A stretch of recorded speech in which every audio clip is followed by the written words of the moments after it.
Tudo sobre raças.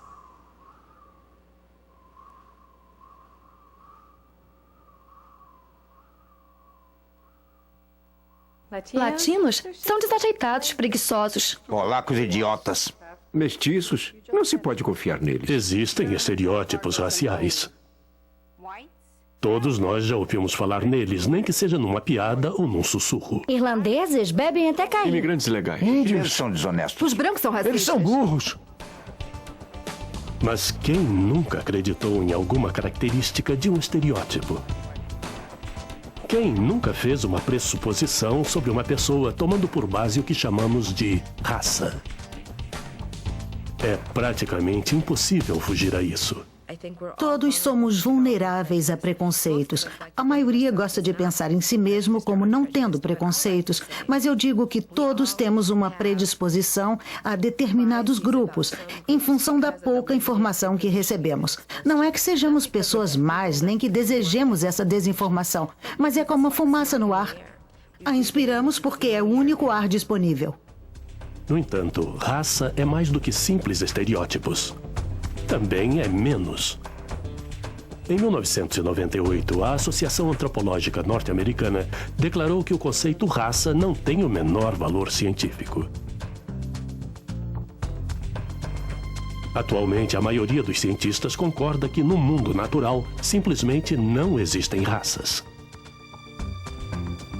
Mas não é preciso que exista na natureza para que exista na sociedade. Ciência ou não, raça tem um significado. Mas se você perguntar a 100 pessoas o significado de raça, terá pelo menos 100 respostas diferentes. É um sistema absurdo de classificação. Raça é o que você é, mas não quem você é. Acho que passou a ter um significado singular para os humanos. Infelizmente, raça tende a ser como a pornografia. Quando vejo, sei o que é. O que nos falta é uma definição científica precisa de raça. O significado de raça nos Estados Unidos é um sistema de capacitação de alguns e de privação de direitos para outros.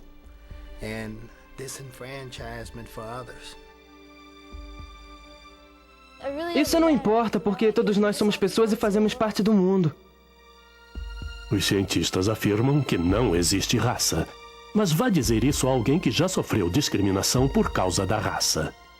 A ideia de raça é suficientemente poderosa para mudar as vidas das pessoas, geralmente de forma trágica. Uma forma de entender o que é raça é examiná-la da maneira mais radical. Raça é conflito.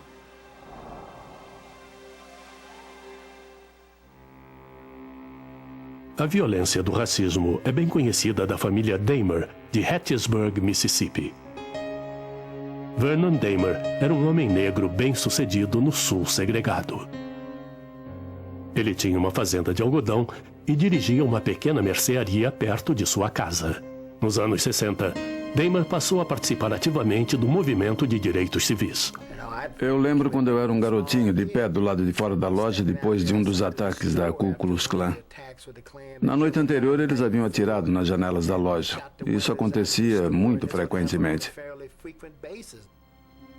Eu acho que o delegado vinha e falava alguma coisa como: bem, se você não participasse da luta pelos direitos civis, não estaria tendo esse tipo de problema. E ele entrava no carro e ia embora. Quando Vernon Dahmer pôs sua mercearia à disposição dos negros para eles se inscreverem para votar, a Ku Klux Klan decidiu que ele tinha ido longe demais. Ele sabia, quando ele tentava fazer as pessoas negras se inscreverem para votar, que isso era uma coisa perigosa. Eu sabia que era perigoso porque nós nos revezávamos para dormir.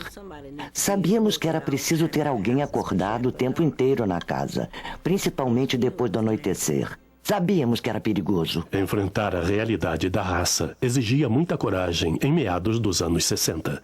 Mas em janeiro de 66, o maior temor dos Dahmer se transformou em realidade. Então gritei para Vernon: levanta, acho que dessa vez nos pegaram. A buzina do carro estava tocando, eu vi o beiral da casa em chamas, as balas entravam. E ele gritava para mim: leve as crianças embora, enquanto eu tento mantê-los lá fora. Lembro dela me acordando. Eu não sabia o que estava acontecendo. Depois que ela conseguiu me fazer levantar, fiquei sabendo que a casa estava pegando fogo. Eu não sabia por que a casa estava pegando fogo. Eu era uma garotinha alegre de 10 anos, brincava de boneca e de servir chá ao meu pai. Ela estava na cama debaixo do beliche, o casaco dela estava pendurado na parte de cima. Tentei pegar o casaco para vestir nela, porque estava frio naquela manhã, mas o fogo vinha tão depressa que não consegui pegar o casaco. Eles incendiaram a casa e a mercearia ao mesmo tempo com bombas de gasolina. Eles tinham muitas armas, armamento pesado, e começaram a atirar para dentro da casa. Eles atiravam para manter a família presa dentro da casa, porque também atearam fogo às portas, então a família não poderia escapar. A intenção era queimar toda a família. Mas os homens da Ku Klux Klan não sabiam que Vernon Dahmer estava preparado para defender sua família a qualquer preço. Ele atirou nos atacantes para conseguir tempo para fugir. Ela gritava o mais alto que conseguia: nós vamos morrer queimados dentro desta casa, não vamos conseguir sair. Bati o meu ombro na janela com tanta força que quebrei o caixilho inferior da janela e caí para fora junto com o caixilho. Em seguida, Vernon passou Betty pela janela e a entregou a mim. Ela estava chorando. Dava para ver que ela tinha queimado os braços e a testa. Miraculosamente, a família conseguiu fugir da casa em chamas. Mas tanto Betty quanto seu pai estavam feridos. Assim que chegaram ao hospital, Ellie Dahmer acreditava que o pior havia passado. Eles foram colocados juntos num quarto no hospital, os dois no mesmo quarto. Levaram uma cadeira de rodas para lá e a enfermeira negra me deu um cobertor para que eu cobrisse os pés, me enrolasse e me aquecesse, porque saímos sem nada, só com o que estávamos dormindo. Não tivemos tempo para pegar sapatos, casaco, nada. Depois, naquela noite, Vernon morreu. Eu achava que ele estava melhorando, mas acho que a gente enxerga o que quer enxergar.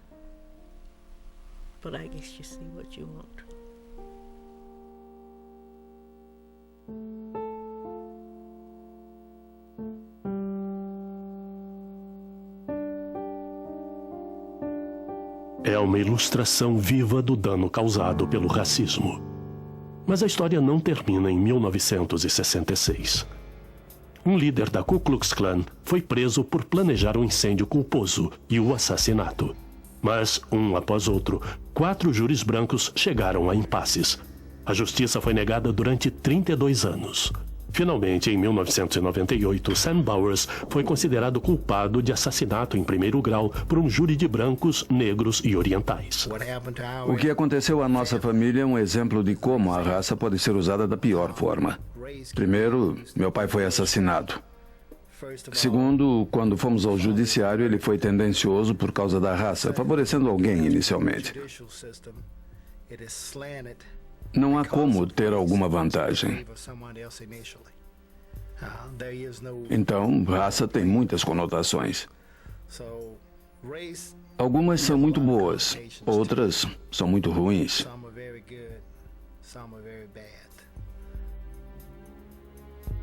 Um grupo de pessoas ataca outro grupo. Um homem é morto e um assassino fica impune durante 3 décadas. Tudo por causa da raça. O que faz as pessoas agirem assim?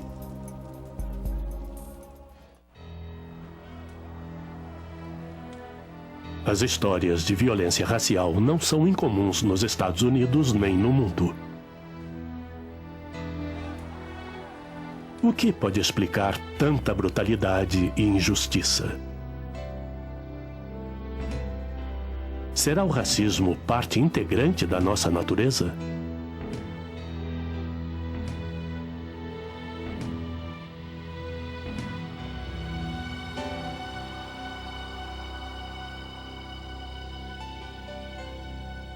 Nós, humanos, sempre tivemos a percepção de nós e eles e a consciência das diferenças entre as pessoas. Uma das coisas que garantiram nosso êxito nesse planeta é que somos bons em classificar as coisas e ver semelhanças e diferenças. E nos pequenos grupos de pessoas que existiram no nosso passado de caça e coleta, se algumas pessoas tivessem uma aparência diferente, era muito provável que tais pessoas não fossem aparentadas. E era mais provável que as pessoas que não fossem aparentadas fossem mais perigosas do que as aparentadas. Assim, de certa forma, a identificação da raça teria sido um mecanismo primitivo de defesa e sobrevivência. A necessidade de classificar é evidente nas crônicas escritas mais antigas. Raça é história. O antigo historiador grego Heródoto mencionou diferenças entre os povos no mundo clássico. Ele descreveu persas, egípcios, gauleses, etíopes e incontáveis tribos e culturas distintas. É muito humano perguntar, isso é um como aquilo ou é outra coisa? Os humanos fazem isso com relação a tudo. O fato de as pessoas determinarem classes é um elemento cultural universal. Além de classificar cores ou a parentela, eles se classificam uns aos outros. Mas como você trata as pessoas tomando por base esta classificação é uma questão totalmente diferente. A necessidade humana de classificar parece muito inocente. Então, como partimos disto e chegamos ao ódio racial? Classificar as pessoas por raça demonstrou ser um fenômeno surpreendentemente recente.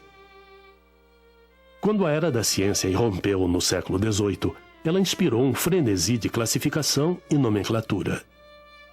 Repentinamente, todas as variedades de plantas e animais receberam um rótulo preciso e um lugar na hierarquia. Nessa época, uma nova concepção sobre as pessoas engatinhava no pensamento popular e científico. Que toda a miríade de humanos do mundo pudesse ser amontoada em apenas 3 ou 4 tipos de pessoas, que o conceito de raças humanas distintas havia nascido. O primeiro cientista a usar raça para classificar os seres humanos foi um biólogo sueco chamado Carolus Linnaeus.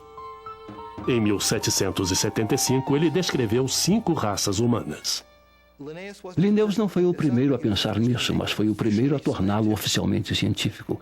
E na história da ciência, o trabalho de Linnaeus era tão obviamente correto sobre o restante da biologia que isto teve um grande impacto no estudo das diferenças humanas. Para Linnaeus, a raça dos humanos tinha o mesmo significado da raça dos animais. Uma subespécie, uma divisão importante dentro de uma espécie, cujos indivíduos ainda conseguem procriar cruzando com outras raças. Por exemplo, geralmente o elefante indiano e o elefante africano são considerados subespécies de elefante. Mas desde o início, os cientistas discordavam sobre o que deveria ser considerado uma subespécie, tanto para animais quanto para pessoas. Sempre que estudantes profissionais da espécie humana tentaram sentar e calcular o número adequado de categorias humanas, eles obtiveram um número que refletia a idade, tempo e as características específicas que estavam observando.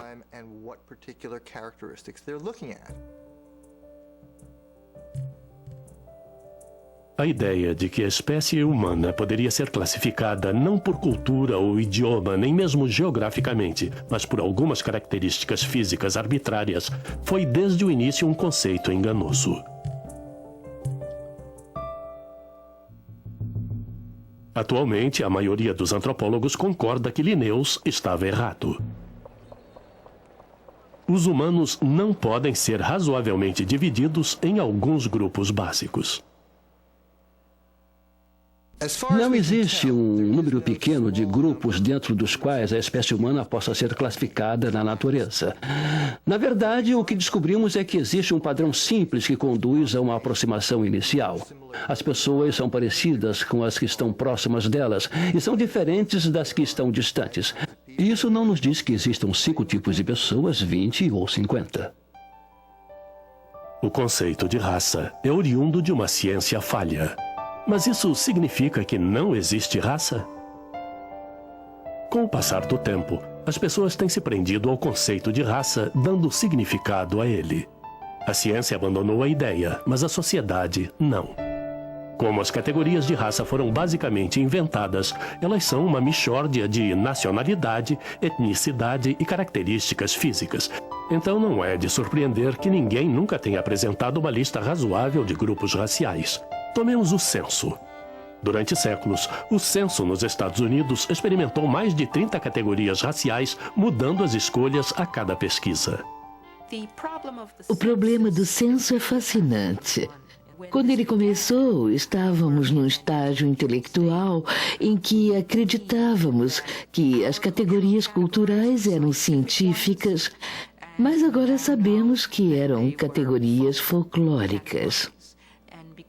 E, querendo ou não, as pessoas eram obrigadas a aderir a estas categorias. Por isso, elas assumiram uma realidade social.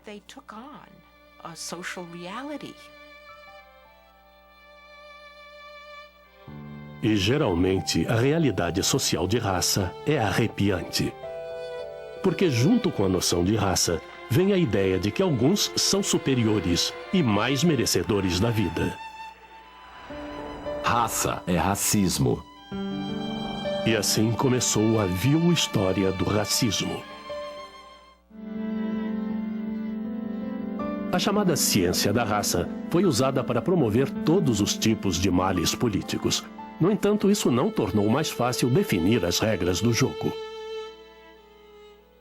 Até os nazistas passaram maus momentos com isso, confiando em medidas arbitrárias para discernir se uma pessoa era ariana ou não.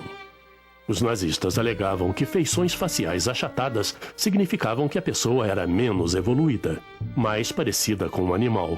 O tamanho das orelhas ou do nariz podia determinar se a pessoa viveria ou se morreria. O regime sul-africano do apartheid se baseou num sistema de classificação muito mais complexo, dividindo as pessoas entre brancos, orientais, negros e diversas categorias de pardos. E cada grupo tinha direitos muito diferentes.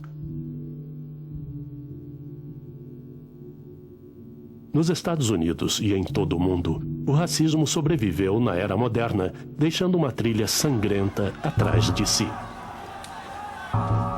No século XX, a violência racial pode ter sido menor do que outrora, mas não acabou. Ainda existem grupos extremistas que mantêm vivas as ideias que representam. Muitos se recusam a aceitar que a raça tenha perdido o endosso da ciência. Muitas pessoas ainda acreditam que raça é uma forma razoável de classificar a nossa espécie. A raça é conveniente. Os norte-americanos acreditam que existem 3 raças: caucasianos, mongólicos e negroides. Ou, como você sabe, brancos, orientais e negros. Eles acreditam que esses são 3 grupos biológicos distintos, mas sabemos que isso não é verdade. Contudo, muitos de nós fomos ensinados a reconhecer 3 raças distintas. Se olharmos ao redor, isso pode parecer verdade. Os problemas com as raças é que, em grande parte, são uma ilusão de ótica. O que eu vejo com os meus olhos não é o que está lá fora. Lá fora pode haver 3 tipos de pessoas com diferenças discretas. Isso não é o que há lá fora na natureza. O que existe lá fora na natureza é uma raça humana. Porém, é difícil divulgar a ideia de que não existem raças distintas. Por um motivo simples. As pessoas têm aparências diferentes. Raça é diferença. A forma humana é milagrosa em sua diversidade. Mas será que as diferenças criam raças? Podemos pensar de outra forma, dizendo que uma raça é um grupo de pessoas com ancestrais comuns. Pessoas que se parecem e que talvez tenham determinados traços genéticos em comum. Parece muito simples.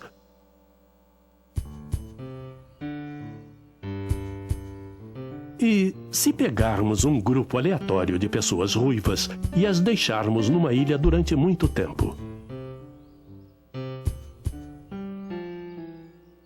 A cada nova geração, eles serão cada vez mais parecidos.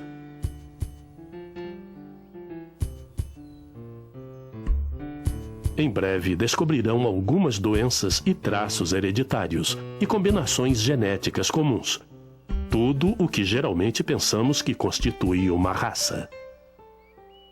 Mas é fato que a Ilha dos Ruivos não é uma raça. É simplesmente um conjunto de genes isolados. A verdade é que qualquer população isolada, ruiva ou não, começará a se parecer dado tempo suficiente, simplesmente por seus membros serem aparentados.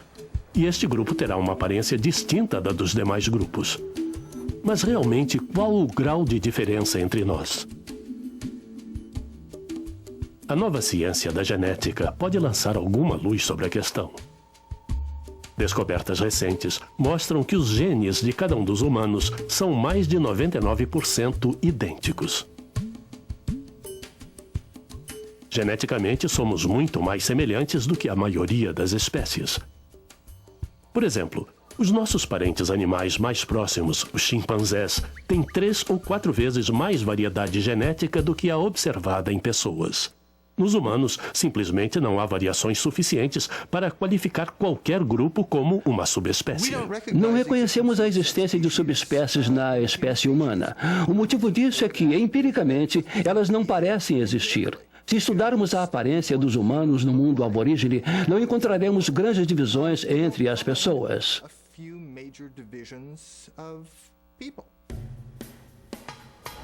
Raça é ficção.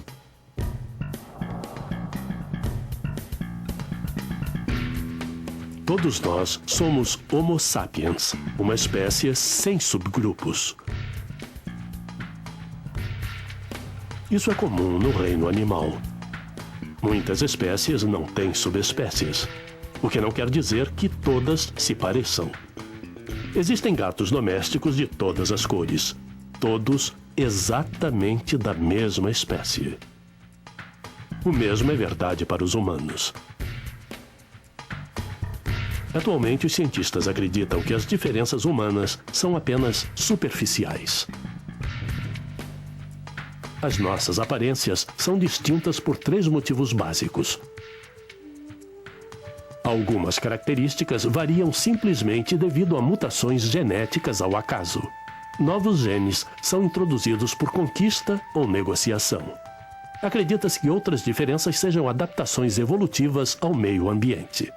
Por exemplo, a pele de cor mais clara deve ter se desenvolvido porque ela pode absorver mais vitamina D em regiões com menos horas de luz solar por ano.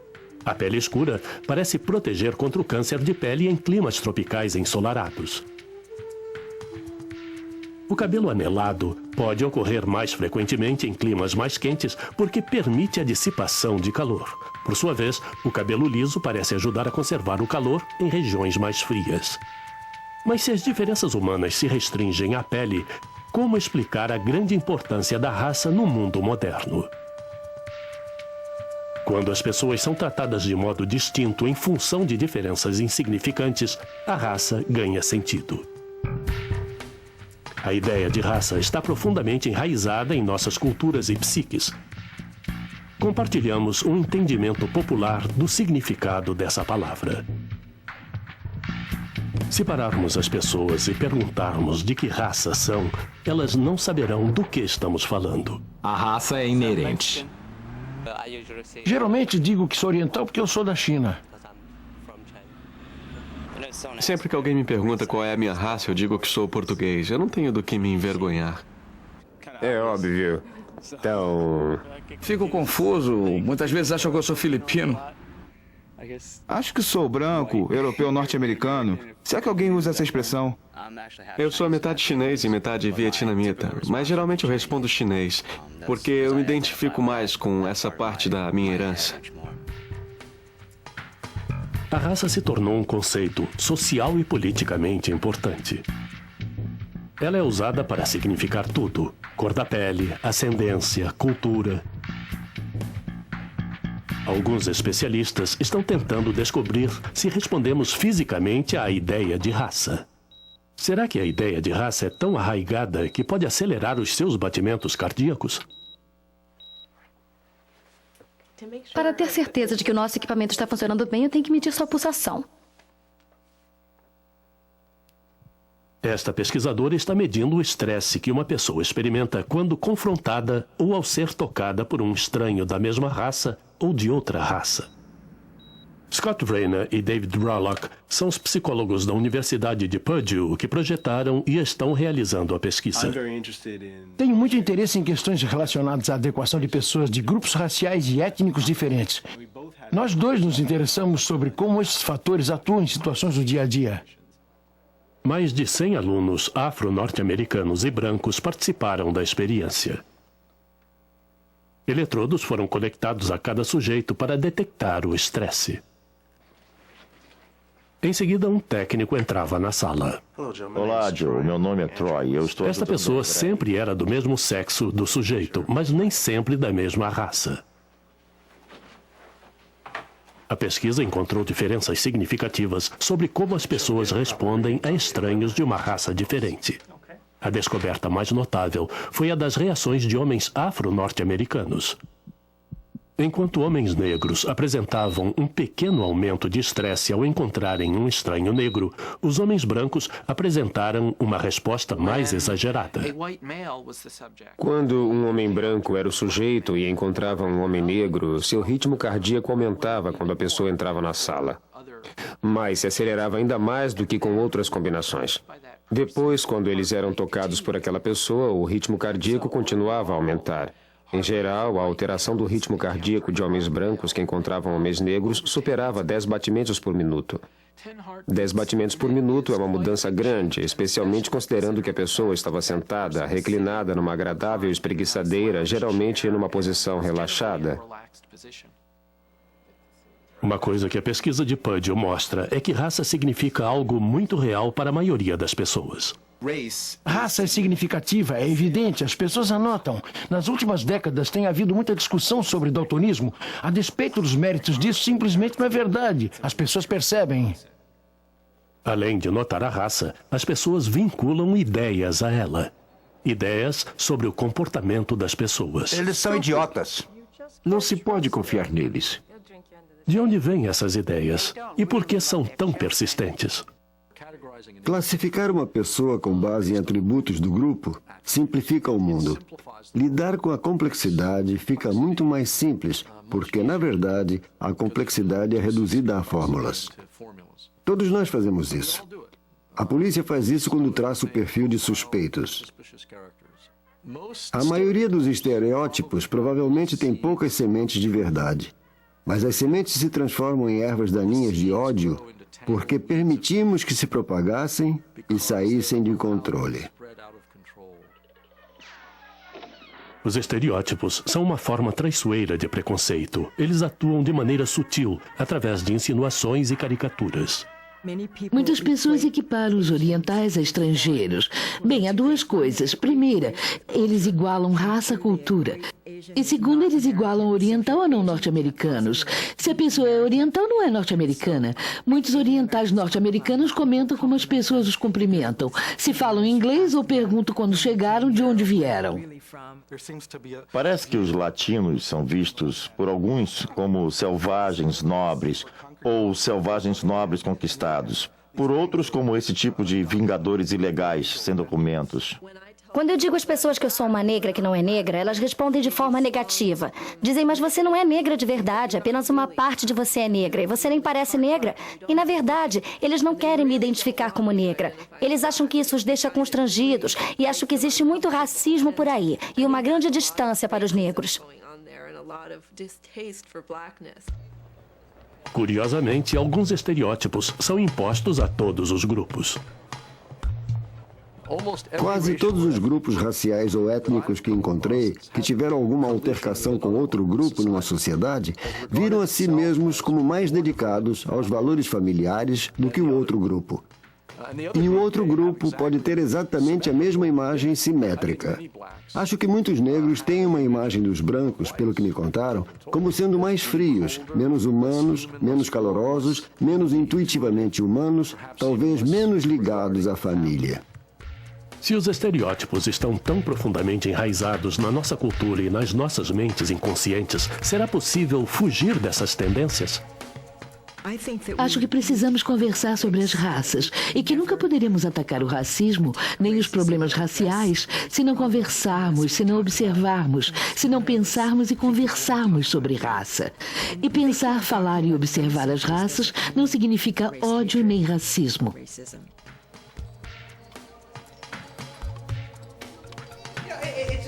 Ser um latino-americano que nega sua raça. Quer saber, a minha ex-mulher era metade italiana e metade chata. Perceber a raça e lançar nossas suposições sobre a mesa é a especialidade de certas pessoas. O humorismo pode ser uma ferramenta muito poderosa para examinar ideias a respeito de raça. Na verdade, sou iraniano. Obrigado, posso sentir a cordialidade. Muito obrigado. Um balde de água fria. Eu gostaria de começar fazendo algo em nome de Alá.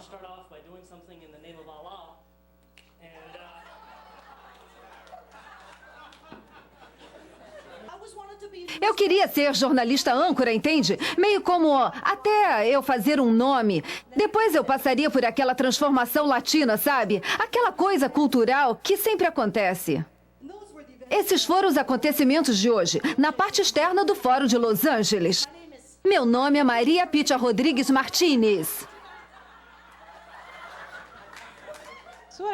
Então eu fiz. Foi legal mesmo. Demiti o gerente, o que é espantoso no mundo do showbiz. Mas eu vou contar porque tive que demitir ele. Ele disse pra mim, sabe, Margarete, eu acho que essa coisa oriental não pega bem com as pessoas. As raças são engraçadas. Ele achava que estava fazendo uma crítica construtiva, dizendo, talvez você pudesse fazer um curso em algum lugar, talvez pudesse ser um pouco mais latina, seria uma boa ideia. Talvez se você pudesse simplesmente ser negra, talvez pudéssemos conseguir uma novela para você. Acho que os comediantes podem falar sobre as raças porque estão lidando com humor e estão transmitindo uma mensagem de uma forma engraçada. Acho que as pessoas são passivas e acho que todos deveriam conversar sobre isso. E as pessoas falam muito mais com você quando você tem um cachorro, porque quando você leva um cachorro para passear e esse sem-teto surge do nada na sua frente e começa, esse cachorro, cachorro maluco, cachorro doido, que bumbum!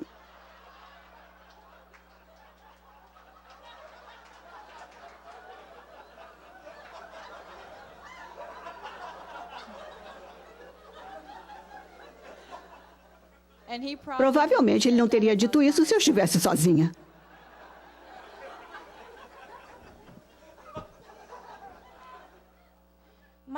O meu objetivo ao comentar sobre as raças na comédia é levar luz, iluminar duas experiências que foram particularmente dolorosas para mim e desagradáveis. Eu fico chateada com as coisas e escrevo piadas sobre elas, o que alivia um pouco a minha dor e também mostra às pessoas o fato de que não devemos fazer essas coisas porque são horríveis. E estou tão apaixonada por ele que concordei em ir conhecer a família dele lá na Flórida. Eu estava meio preocupada antes de ir para a Flórida. Eu perguntei, vai ter mais gente oriental? E ele respondeu, não. Então eu disse, bom, então você poderia me levar à lavanderia, porque não consigo ficar por aí com essas pessoas tanto tempo. Acho que sempre que você fala sobre as raças, está entrando em um terreno traiçoeiro, porque todo mundo tem uma ideia bem definida sobre o significado da palavra raça. Então, de certa forma, você está desafiando os conceitos das pessoas sobre quem elas mesmas são. E acho que as pessoas que pensam que o que eu faço bom, já me chamaram de racista, mas nunca me considerei racista. Eu acho que isso é bom. Você pode me chamar de racista o quanto quiser, mas pelo menos estamos falando sobre isso. Estamos conversando sobre isso. Obrigada, pessoal. Uma das razões por que raça representa um bom material para o humorismo é que o simples fato de falar nela já quebra um tabu. Muitas pessoas têm muita dificuldade em conversar sobre as raças. O que é racismo? As raças são um tabu. O que é racismo? Como ele atua? Estivemos observando, é um tema difícil de se falar. As pessoas o evitam efetivamente, mas a verdade é que também querem conversar sobre isso. E quando têm oportunidade de fazê-lo, vão em frente. Porque é um tema muito importante que acarreta impacto em nossas vidas. Mesmo assim, há muito silêncio sobre isso. Aqui as frases provocativas que vocês fizeram semana passada. A psicóloga Beverly Tatum é reitora da faculdade Mount Holyoke. Há quase uma década, ela vem ministrando um curso sobre a psicologia do racismo. Todos os alunos da turma devem elaborar um projeto para demolir o racismo em sua própria vida. Penso muito sobre os julgamentos. Acho que há muitas formas nas ideias que se originam do povo para pensar sobre como posso fazer diferença. E é isso que eu encorajo quem lê o meu livro e os meus alunos a pensar. Qual a minha esfera de influência? Como educadora, escolhi em parte o que vou ensinar. Escolhi ensinar a psicologia do racismo como uma forma de exercer a minha esfera de influência. Mas todos temos esferas de influência diferentes. E pensar qual a minha esfera de influência, como posso usá-la para fazer uma diferença nesse ciclo, é um passo importante. Tudo remonta ao racismo ser uma coisa... Tatum acha que não é suficiente simplesmente evitar ações racistas. Gosto de comparar o racismo a uma esteira rolante no aeroporto. O ciclo do racismo sendo como a esteira, porque você pode subir na esteira do aeroporto e se deixar levar. Não precisa fazer muito esforço, na verdade não precisa fazer nada. É só ficar parado ali para ser levado ao seu destino. O racismo é mais ou menos assim, no sentido de que muitos de nós não xingamos as pessoas, não participamos de atos de violência racial, não discriminamos ativamente. Mesmo assim, ainda somos levados por esse ciclo. A pergunta não é, você é racista? A pergunta é, você é ativamente antirracista? Geralmente, trabalhar para entender e combater o racismo é um esforço pessoal. E de vez em quando, as ações de um único ser humano podem superar todas as expectativas. As raças são extraordinárias. É claro que havia pessoas que achavam que eu era louco. Meus amigos sabem que sou maluco. Eles sempre souberam que eu era um pouco diferente. Daryl Davis é músico profissional. Como executante e artista de gravações, ele obteve sucesso considerável em sua carreira musical. Mas o hobby dele é que o torna incomum. Esta é uma roupa da Ku Klux Klan. Pode-se ver que essa roupa pertenceu a um comandante do clã pelas listas nas mangas. Daryl Davis é obcecado pela Ku Klux Klan. Aqui estão o capuz e a máscara. E a preocupação dele não se restringe a ler livros e colecionar parafernália.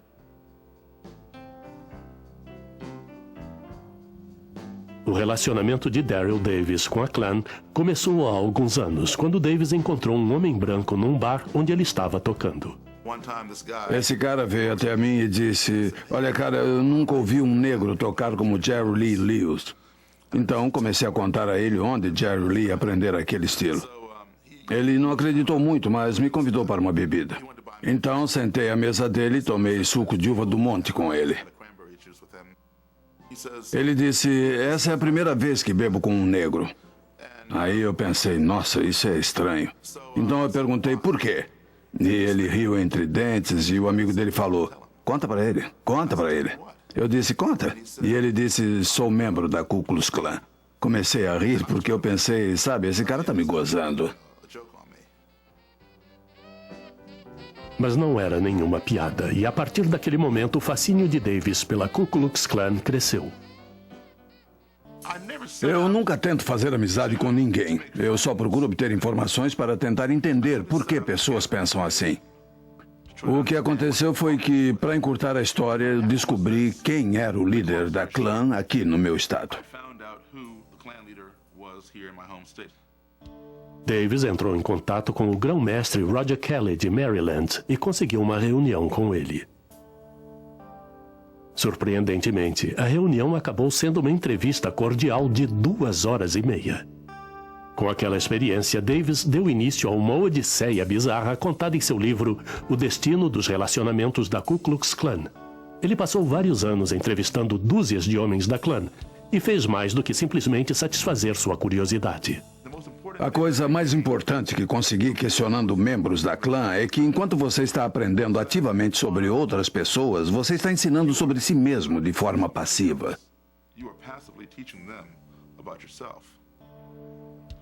Pouco a pouco, Davis ganhou a confiança de muitos membros da Klan.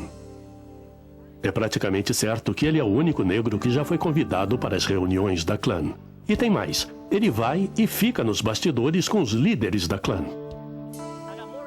Tenho mais respeito por este negro do que por vocês aí, seus neguinhos brancos.